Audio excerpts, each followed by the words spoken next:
Hi everyone, అస్సలం అలైకుం, నమస్తే. ఎలా ఉన్నారు? బాగున్నారా అందరూ? నేనైతే ఈరోజు చేసే రెసిపీ ఏంటంటే బ్రేక్ఫాస్ట్లో ఇడ్లీ సాంబార్ అనమాట.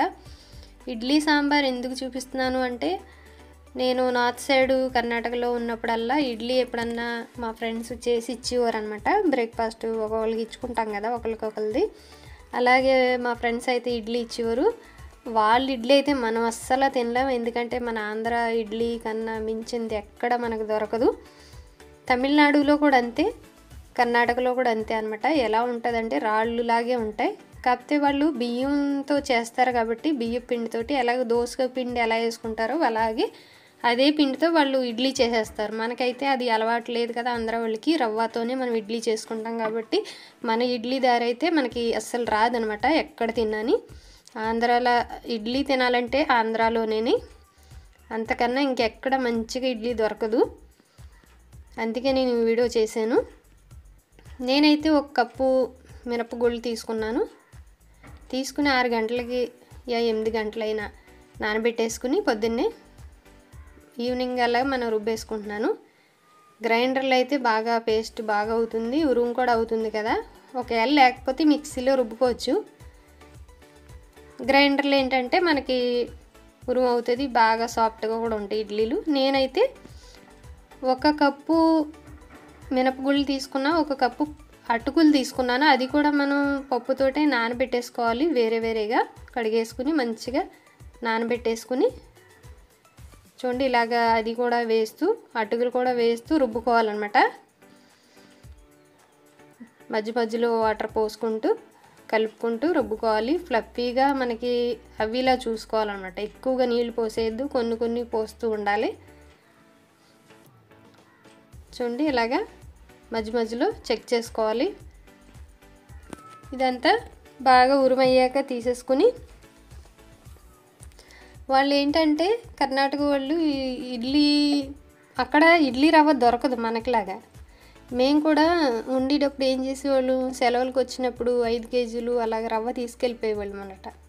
ఇదిగో చూడండి, నేనైతే 3 కప్పులు రవ్వ తీసుకుంటున్నాను. 1 కప్పు మినపగుళ్ళు తీసుకున్నాను కదా, దానికి 3 ఇంతలు రవ్వ తీసుకున్నాను.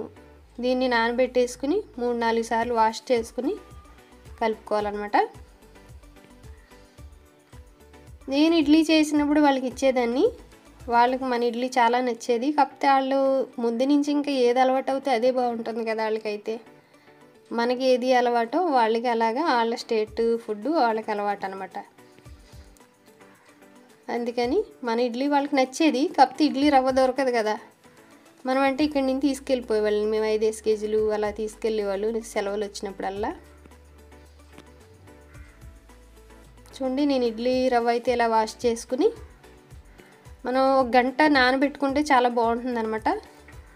నేను 1 గంట నానబెట్టి కడిగి ఇందులో పిండుకుని వేసుకోవాలి, లేకపోతే వాటర్ ఉంటుంది కదా రవ్వలో. కొత్తగా పెళ్ళైన వాళ్ళకి కూడా ఇడ్లీ దోశ ఎలా చేయాలో కూడా తెలియదు కదా, వాళ్ళకైనా పనికొస్తుంది ఈ వీడియో అనేసి చేయడం వల్ల నేనైతే చేస్తున్నాను. చాలామంది అనుకోవచ్చు ఇడ్లీ దోశ కూడా పెడుతుంది, ఇది ఎవరికి రాదని. రాని వాళ్ళు కూడా చాలామంది ఉంటారు, అందరూ వచ్చిన వాళ్ళే ఉండరు కదా. అందుకని ఎవరో ఒకరికి అవసరం అవుతుంది కదా. చూడండి ఇలా మనం కలిపేసుకుని, నేను సాల్ట్ అయితే ఇప్పుడే వేసేసుకున్నాను. ఒక్కొక్కళ్ళు అయితే మార్నింగ్ వేసుకుంటారు, నాకైతే ముందు నుంచి అలవాటు అనమాట. నైటే నేను కలిపేసుకుని పెట్టేసుకుంటాం. ఇలాగ మనం ఎప్పుడు గిన్నె తీసుకున్నామంటే దానికి పెద్ద గిన్నె తీసుకోవాలి. చూడండి ఎంత కిందకు ఉంది కదా పిండి, మార్నింగ్కి ఎలా పొంగుతుంది కాబట్టి. నార్త్ సైడ్ వాళ్ళు ఏమంటారంటే, వాళ్ళు ఈ టైంలో మనకి వింటర్లో ఎప్పుడు ఇడ్లీ దోశ నానబెట్టరు, ఎందుకంటే అక్కడ పొంగదనమాట, ఆ చలికి పొంగదు. మనకి చూడండి మనకి ఆ రిస్కే లేదు అసలు, మనకి ఎప్పుడు ఒకేలాగా ఉంటుంది కాబట్టి. చలి ఉన్నా ఇంత ఎక్కువ ఉండదు కదా. నార్త్ సైడ్ అయితే అసలు మనం ఇడ్లీ దోశ మర్చిపోవాలి అక్కడ ఉన్న రోజులని. మనకి ఆంధ్రాలో అయితే మనం ఎప్పుడు కావాలితే అప్పుడు వేసుకోవచ్చు. సమ్మర్లో అయితే మరీ పొంగిపోయి గిన్నెకి కిందకు వచ్చేస్తుంది అనమాట. ఇప్పుడు చూడండి కరెక్ట్గా ఎంత బాగా పొంగిందో, బాగా కిందకి వెళ్ళకుండా బాగా పొంగింది. ఇలా చూసుకోవాలి మనం ఇడ్లీ పిండి ఎప్పుడు రుబ్బుకున్నా ఇలా ఉందంటే మనకి ఇడ్లీ సాఫ్ట్గా వస్తుంది. మీరు ఎప్పుడు అటుకులు వేసారా లేదా, అటుకులు మాత్రం తప్పకుండా వేసి చూడండి. మీకు ఇడ్లీ బాగా రాని వాళ్ళు ఇడ్లీలో అటుకులేసి చూడండి, చాలా బాగుంటుంది. నాకు అలవాటు అనమాట. ఇది నేను నార్త్ సైడే నేర్చుకున్నాను, కర్ణాటకలో కూడా నేర్చుకున్నాను. మా ఫ్రెండ్ ఒక ఆమె కర్ణాటక ఆమెకి బాగా వస్తాయి అనమాట ఇడ్లీ, దోశ, తట్టి ఇడ్లీ అంటారనమాట. చాలా పెద్దది ట్రే ఉంటుంది, తట్టి ఇడ్లీ చేసేది ఆమె. మనకు 4 ఇడ్లీలు ఒక ఇడ్లీ లాగా ఉంటుందన్నమాట వాళ్ళది. తట్టి ఇడ్లీ అనేది కూడా బాగుంటుంది. ఏం లేదండి, సేమ్ ప్రాసెసే, కాకపోతే స్టాండ్ వేరేగా ఉంటుంది అంతే. తను చేసేదనమాట. తను అన్నీ బాగా చేసేది, కూరలో అన్నీ, కర్రీస్ ఏంటి, టిఫిన్ ఏంటి. మా ఫ్రెండ్ దగ్గరే నేను చాలా నేర్చుకున్నాను. అప్పుడు మనకి యూట్యూబ్ అవి లేవు కదా, నా టైంలో అయితే యూట్యూబ్ అవి లేవు. నేను కూడా పెళ్ళైన కొత్తలో వెళ్ళి వంటలు అవి నాకు వచ్చేవి కాదు. పెళ్ళైన కొత్తలో అయితే వంటలు కూడా రావు. అలాగే ఒక్కొక్కళ్ళు మాట్లాడుకుంటూ ఒకళ్ళు వంటలు తెలుసుకుంటూ వంటలు అయితే నేర్చేసుకున్నా. అప్పుడైతే యూట్యూబ్ లేదు కదా, మరి ఇప్పుడైతే కొత్తగా పెళ్ళైన వాళ్ళకి ఇదే బెనిఫిట్. అందరూ యూట్యూబ్లో వీడియోస్ ఉంటాయి కాబట్టి చూసిందల్లా ఏది కావాలంటే యూట్యూబ్ నొక్కుతారు, చూస్తారు, చేసేస్తారు. ఎవరు ఇప్పుడు నేర్చుకోకపోయినా అంత కష్టమేమి లేదు. మా టైంలో అయితే అంత నేర్చుకోకపోతే చాలా ఇబ్బందిగా అనిపించేది అనమాట, ఎలా చేయాలి ఇవన్నీ అనేసి. ఇప్పుడు అందరికీ యూట్యూబ్ వచ్చాక అంత లాభం అయిపోయింది అనమాట, ఈజీ అయిపోయింది అందరికీ.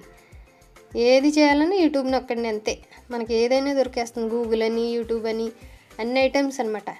ఎంత ఈజీ అయిపోయింది ఈ రోజుల్లో. అన్ని విషయాలు ఏం తెలుసుకోవాలన్నా, ఏం వండాలన్నా చాలా రోజులైతే చాలా మారిపోయి. ఇది వరకు అంటే ఎవరికైనా ఇడ్లీ పెట్టండి అనేవారు, వంటలో బాగుపోయిన ఇడ్లీ. చిన్నపిల్లలకి ఇడ్లీ, పనస్తారా నెయ్యి వేసి ఇడ్లీ పెట్టేవాళ్ళు మా పిల్లలకి వేసేవాళ్ళు. ఇప్పుడైతే ఇడ్లీ ఎక్కువ తింటే షుగర్ వచ్చేస్తుంది, అది ఇది అని ఏంటంటే కొత్త మాటలు వస్తున్నాయి, కొత్త రూల్స్ అన్నీని. అదేమనుకోకండి, తినండి, నచ్చితే మీకు ఎంత కావాలని తినండి. దానికి తగ్గ ఎక్సర్సైజ్ అని, పని అని, ఇంట్లో పని చేసుకుంటే సరిపోద్ది. మనం ఏమి ఎక్కువ ఇంకా జిమ్ములకి వెళ్ళి ఎక్సర్సైజ్ కింద పైన పడిపోయి చేసేసుకోక్కర్లేదు, మన ఇంట్లో పని సరిపోద్ది. చూడండి, నేను ఇడ్లీ, సాంబారు, పల్లీల చట్నీ, దెబ్బ చట్నీ అండి ఇది. నా దగ్గర దెబ్బ చట్నీ ఉందన్నమాట, 6 రోజులకి ఒకసారి సరిపోతుంది చేసుకుంటేని. దెబ్బ చట్నీ ఇది. నేను మీకు ఎప్పుడన్నా రెసిపీ కావాలితే నాకు కమెంట్లో చెప్పండి, నేను పెడతాను. సాంబారుది కూడా మనకి యూట్యూబ్లో మన ఛానల్లో సాంబారు షార్ట్ ఉంది, చూసి మీకు కావాలితే చేసుకోండి.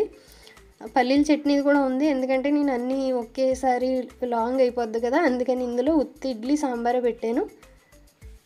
అంటే ఇడ్లీ చేసి రెసిపీ పెట్టాను, సాంబార్ కూడా పెట్టలేదు, లాంగ్ అయిపోద్ది కదా అనేసి. మన ఇడ్లీ అయితే చాలా సాఫ్ట్గా, ఫ్లఫీగా వచ్చినాయి. వీడియో నచ్చితే లైక్ చేయండి, షేర్ చేయండి, సబ్స్క్రైబ్ చేయండి. Thank you for watching. Bye bye.